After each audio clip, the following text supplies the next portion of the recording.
Selamat malam pemirsa, kembali lagi dalam episode program One on One kali ini dan masih bersama saya Fani Imaniar.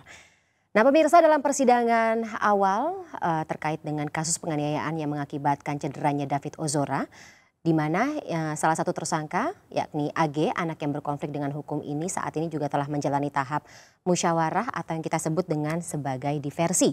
Tapi kalau misalnya kita bicara mengenai keadilan atau sisi keadilan, tentu dari sisi korban Kristalino David Ozora tidak ada hal yang bisa meringankan. Para pelaku penganiayaan David Ozora ini sampai dengan saat ini juga masih berupaya untuk mendapatkan keringanan tersebut lewat restoratif justice. Nah, sementara itu pihak keluarga korban dikabarkan menolak damai dalam bentuk diversi ini.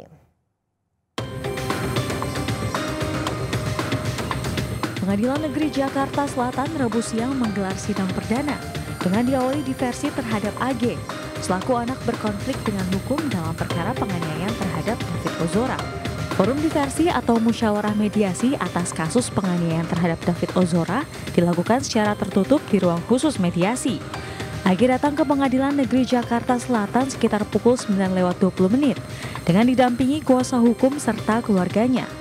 Sesuai dalam Undang-Undang Nomor 11 Tahun 2012 tentang Sistem Peradilan Pidana Anak, diversi merupakan pengalihan penyelesaian perkara pidana anak dari proses peradilan pidana ke proses di luar peradilan pidana. Musyawarah diversi dipimpin oleh Hakim Tunggal Sri Wahyuni Batubara yang menggantikan Ketua Pengadilan Negeri Jakarta Selatan Saud Maruli Tua Pasaribu yang batal menjadi Hakim Tunggal. Sebelumnya Pengadilan Negeri Jakarta Selatan telah menerima limpahan berkas perkara AG pada Jumat 24 Maret 2023. Jadi pada intinya pemirsa, tidak ada hal yang dapat meringankan para pelaku penganiayaan yang sampai dengan saat ini sudah ditetapkan oleh kepolisian. Dan juga hukuman maksimal ini tentunya pantas untuk pelaku penganiayaan. Apalagi kalau kita mengetahui video penganiayaan tersebut saat ini sudah tersebar luas di masyarakat, warganet yang ada di lini masa media sosial masing-masing bisa melihatnya. Ini adalah statement dari kuasa hukum David Ozora, Melissa Anggraini. Kita akan gali lebih dalam pemirsa dalam episode One on One kali ini. Sudah bersama kami di studio One on One malam hari ini Melissa Anggraini selaku kuasa hukum dari keluarga atau Kristalino David Ozora. Selamat malam Mbak Melissa. Selamat malam Mbak. Sehat? Alhamdulillah. Alhamdulillah. Mbak Melissa, sebelum saya masuk kepada proses hukum kemudian juga bagaimana upaya-upaya yang dilakukan oleh keluarga dari pihak David Ozora saat ini, saya penasaran mau tanya Mbak, kondisi David sampai dengan saat ini seperti apa? Ya, jadi kondisi David itu secara kesadaran kuantitatif sudah mulai membaik, tetapi secara kesadaran kualitatif atau kognitifnya masih belum ada perkembangan. Sehingga kalau kita lihat David sudah bisa buka mata, sudah bisa mendengar suara, sudah bisa mengikuti perintah-perintah sederhana, tetapi kalau dilihat lagi David itu tatapan matanya kosong. Iya. Ya, sehingga dari video-video dia yang belum berbeda, bisa mampu mengenali siapa orang-orang yang ada di sekelilingnya. Saya melihat David hari ini itu bukan David usia 17 tahun, tetapi David seperti anak kecil. Ya, sehingga memang kata dokter ini membutuhkan pengobatan yang sangat panjang. Di sini saya sampaikan Mbak, sejak tanggal 20 Februari 2023 kejadian hari penganiayaan David itu, David sampai hari ini belum jauh dari kembali normal. Dan tidak bukan ada perbaikan ya? Belum ada perbaikan terkait kognitifnya. Kalau motoriknya sudah ada perbaikan. Dan yang kondisi belum kembali normal ini bukan hanya David, tetapi keluarga juga. Keluarga juga menjadi tidak normal sejak tanggal 20 Februari 2023 itu. Orang tua setiap hari tanpa absen, satu hari pun mereka di rumah sakit. Eyang juga sekarang menemani. Bahkan adiknya David juga terkena dampak sehingga adiknya jauh dari Eyang, jauh dari ayah. Seperti itu. Jadi sampai hari ini semua berdampak terkait dengan penganiayaan yang dialami oleh dampak tersebut sangat masif dan tidak akan ada yang bisa mengubah itu untuk menjadi lebih baik ya saat ini ya Mbak Melissa. Makanya kita terus support semua upaya yang mau dilakukan oleh rumah sakit dan kita terus doakan mudah-mudahan dari sisi medis ada perkembangan-perkembangan mukjizat-mukjizat baru yang diberikan oleh Allah dan kita tetap kawal urusan-urusan hukumnya. Gitu. Kami sekali lagi ingin mengucapkan kami turut prihatin tentunya, tidak ada yang bisa menggambarkan begitu bagaimana perasaan keluarga tentunya melihat putra pertama, betul Putra ya? pertama satu-satunya. Putra satu-satunya yang diharapkan tentunya. Kemudian juga kita juga mendengar kabar kan David kan selama ini adalah anak yang baik ya Mbak Melisa, berprestasi jauh dari masalah, kemudian harus mengalami musibah. Ini ya bisa dikatakan musibah yang sangat berat begitu. Tidak ada yang menyangka dan tidak akan ada yang bisa ya, kita sekarang ujungnya bisa berharap kepada doa, kekuatan doa ya. Kita tidak akan berhenti berdoa sampai kondisi David sebaik yang sedia kala begitu. Tapi kalau boleh tahu, kalau kondisi keluarga sendiri sampai dengan saat ini Mbak Melisa, untuk Bapak Bang Jola Taumahina, betul ya? Bagaimana saat ini? Saya melihat Jo itu sosok ayah yang sangat kuat, sangat sabar menghadapi situasi ini, karena rasanya kalau kita yang jadi orang tuanya David nggak tahu akan berbuat apa, tapi dia bisa meletakkan fokusnya. Oke, saat ini dia benar-benar fokus kepada kesehatan David dulu. Dia serahkan urusan hukum kepada sahabat-sahabatnya yang mengurusi itu, dan urusan-urusan pekerjaan dia lepas dulu.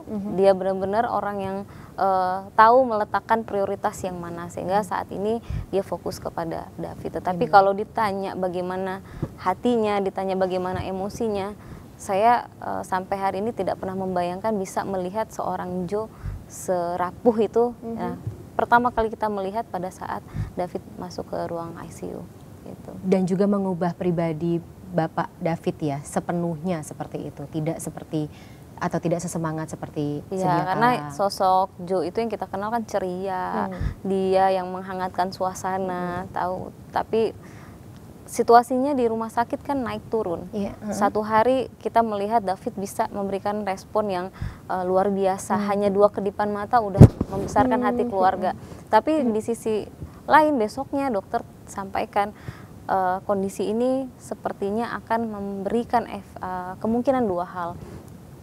Penyembuhan yang panjang, yang mungkin panjang lama waktunya, atau kondisinya stuck di kondisi saat ini. Wah, itu drop lagi, orang tua drop lagi gitu. Mbak Melisa juga hampir setiap hari ya di rumah sakit melihat itu semuanya. Hampir setiap hari, tapi saya pribadi masuk ke ruang ICU kayak nggak lebih dari 3 kali deh. Karena nggak sanggup ya. Dan terakhir kali saya masuk ke ruang ICU itu David sudah tidak diikat tangan dan kakinya, tetapi kakinya David itu kan gerakannya masih agitatif, masih tidak terkendali, sehingga nendang sana sini dan tremornya kencang sekali. Itu gitu. Pengaruh dari trauma pada kepala? Pengaruh trauma berat dan cedera otak parah tadi itu. Oke, gitu. Jadi saya juga tidak bisa membayangkan perasaan Mbak Melisa saat itu melihat. Pasti langsung nangis. Dan kemarin di media juga menyampaikan, wah sekarang David udah bisa berdiri 20 menit. Berdiri iya bisa, tetapi bukan berdiri menggunakan kakinya sendiri, tetapi di terapi menggunakan tilting table. Alat tilting table itu tilting table itu, dan dia diposisikan berdiri lalu badannya diikat. Nah, itu dia cukup kesakitan beberapa kali menangis ya. Ada teriakan ya. Itu sakit sekali. Ya, kita ngelihat reaksinya begitu gitu. Itu kalau boleh tahu sistem atau mekanisme tilting table itu adalah salah satu bentuk terapi. Bagian fisioterapi. Bagian fisioterapi yang dipusatkan untuk dia bisa melatih otot-ototnya kembali. Karena 1 bulan lebih David di ruang ICU kan sama sekali tidak dipakai bergerak. Nah, begitu masuk di ruang ICU saya sempat tanya ke perawatnya, Mbak, ini kenapa ya masanya David mengecilnya jauh sekali begitu. Terus perawatnya sampaikan karena tidak dipakai bergerak, otot jadi mengecil, sehingga harus terus dilatih. Itu yang kita khawatirkan, karena memang makin lama makin mengecil begitu. Dan ini bisa berdampak pada kelumpuhan. Kalau misalnya tadinya ya ini kemungkinan terburuk seperti itu ya. Tentu kalau namanya otot tidak bisa digunakan gitu ya. Nah, tapi kita berdoa sekali supaya yang terbaik. Kondisi itu tidak terjadi begitu ya Mbak Melisa. Nah, hari kemarin David sudah bisa disuapin, buka mulutnya, udah bisa ngebuka. Respon ya. Banyak hal yang dia sudah bisa respon, tetapi yang tadi saya bilang David bukan David yang 17 tahun lagi gitu. I am really sorry about this. Mbak Melisa, untuk dari diagnosa dokter sendiri, pusat trauma atau yang rusak di badan itu pusatnya di otak berarti. Ya. Yang diincar atau katakanlah pada saat kejadian tersebut dilakukan, penganiayaan tersebut dilakukan, itu berarti oleh pelaku kalau dari dokter semuanya dipusatkan di bagian kepala saja. Benar. Jadi ada 6 pukulan total, 6 tendangan totalnya. Plus 1 pukulan ya, 5 tendangan 1 pukulan itu semuanya di bagian kepala. Dari kanan, kiri, atas dan belakang. Ada yang diinjak juga. Dan saya kalau mengingat rekonstruksi itu benar-benar keji dan biadab banget ya, karena selain dia sepertinya tahu persis bagian-bagian itu yang paling vital. Ya. Mereka memperlakukan David itu seperti mereka tidak hidup di keluarga terdidik ya. Mereka main bola dengan kepala anak seseorang, di mana oleh orang tuanya dididik, dibesarkan, dikasih pendidikan. Tiba-tiba ada segerombol anak yang menjadikan kepala anaknya permainan bola gitu, dan mereka enjoy sekali tanpa ada rasa bersalah, sehingga itu dilihat oleh teman-teman LBH Ansor dan keluarga yang pada saat itu melaporkan ke Polsek Pesanggerahan bagaimana mereka ini pada saat dilapor pertama kali, di pelaporan pertama kali itu. Itu apa? Ya tidak ada terlihat penyesalan itu, bahkan ada yang bermain gitar, bahkan yang si pelaku AG sempat tiba-tiba kembali dengan mobil Rubicon dan dia yang nyetir. Gitu. Jadi kita melihatnya ini ada yang salah, tidak normal, ini reaksi yang tidak normal ya. Bukan lebih ke tidak normal ya. Saya melihatnya kalau pengacara kuasa hukum yang lain kan menyampaikan ini relasi kuasa lah, mereka tertekan lah. Saya tidak melihat di situ. Saya melihat mereka nih oportunis juga. Mereka meletakkan kepercayaan yang tinggi sekali kepada si MDS ini. Mungkin tahu track record atau apapun, whatever, kita nggak tahu. Sehingga mereka amat sangat yakin bebas dari ini hukuman. akan selesai, atau mereka amat sangat yakin ini tidak akan jadi masalah besar. Kemudian mereka ingin menunjukkan kepada si MDS ini bahwa kami ini orang lu, gitu. Kita ini loyal. Sehingga pada waktu di ruang polsek itu yang satu main gitar, yang satu tetap megang tangannya MDS. Seperti itu. Dan itu disaksikan bukan hanya oleh teman-teman yang pada saat di polsek, tetapi juga oleh saksi kunci pada saat itu.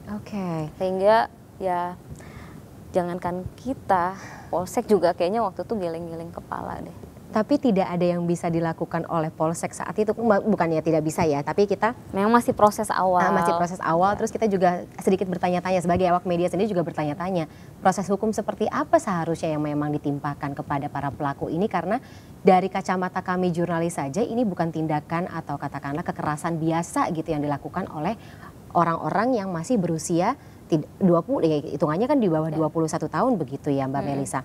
Tapi proses hukum masih tetap akan berjalan dan tentunya kuasa hukum sendiri tetap akan berusaha sebaik-baiknya agar proses hukum ini akan menimbulkan tidak hanya menimbulkan efek jera, tapi juga keadilan yang seadil-adilnya seperti itu. Tapi kita gali di segmen berikutnya Mbak Melisa ya. Pemirsa One on One akan jeda sesaat, tetaplah bersama kami.